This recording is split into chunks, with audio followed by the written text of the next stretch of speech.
সোমবার সকালে রাজধানীর কমলাপুর রেলওয়ে স্টেশনে দেখা যায় যাত্রীদের সমাগম। ঈদের তৃতীয় দিনেও ঢাকা ছাড়ছেন অনেক যাত্রী। জানান স্বজনদের সঙ্গে সময় কাটাতে কিংবা ছুটির সুযোগে দেশের বিভিন্ন গন্তব্যে সড়কপথের ভোগান্তি এড়াতে রেলপথকে বেছে নিচ্ছেন তারা। ঈদের ছুটি যা কাটা যাচ্ছে ঈদের পরে হচ্ছে আমাদের রওনা দেওয়া হচ্ছে, কাটানো যাচ্ছে কয়দিন জন্য। আমরা সিলেট মাজারে যাচ্ছি আর জাফলং যাব। ঈদের বাসা এখানেই, কিন্তু ঘুরতে যেতেছি এখানে। আমরা সবাই সাথে ইনশাআল্লাহ ঈদটা কাটিয়েছি আমরা ঠিকমতো ঢাকাতে। তো ঈদের পরবর্তীতে ঈদের ভ্যাকেশন একটু বেশি আছে, ভাবলাম বাড়িতে একটু ঘুরে আসি। এই পর্যন্ত ট্রেনে তো যাতায়াত করি নাই, তবে এই প্রথম যাইতেছি ঈদের পরে।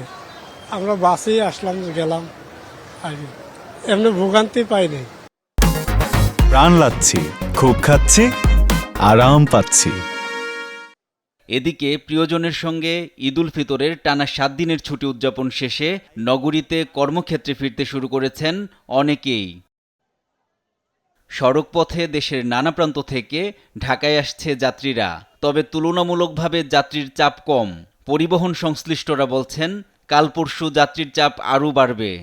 আপাতত সব টিকিট সবকিছুই স্বাভাবিক আছে এবং কি সবকিছু সহজই আছে। যাত্রীর কোনো চাপ নাই, আর ভাড়া কেউই বেশি নেয় না। ঈদের আনন্দ উদযাপন শেষে ফিরতি যাত্রা নিরাপদ ও নির্বিঘ্ন হবে প্রত্যাশা সবার।